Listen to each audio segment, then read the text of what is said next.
తెలంగాణ జాతిపిత కేసీఆర్ అంటూ హరీష్ రావు చేసిన వ్యాఖ్యలకు సీఎం రేవంత్ కౌంటర్ ఇచ్చారు. పోల్చుకోవడానికి కనీసం పొంతనైనా ఉండాలి కదా అన్నారు.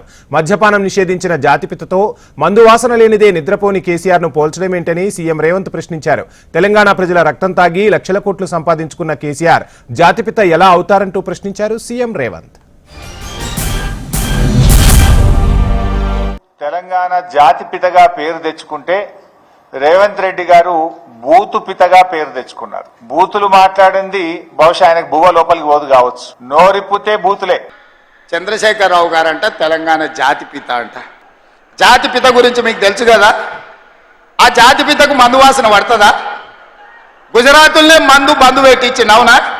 మరి ఈ జాతిపిత వాసన లేకుండా నిద్ర లేస్తాడా? ఆ జాతిపిత ఎక్కడో చిన్న చిన్న దళిత వాడల్లో జీవితం గడిపితే 100 ఎకరాల ఫామ్ హౌజుల్లో ఈ జాతిపిత గారు ఉన్నారు. ఈయన జాతిపిత ఎట్లయితాడని నేను అడుగుతున్నా.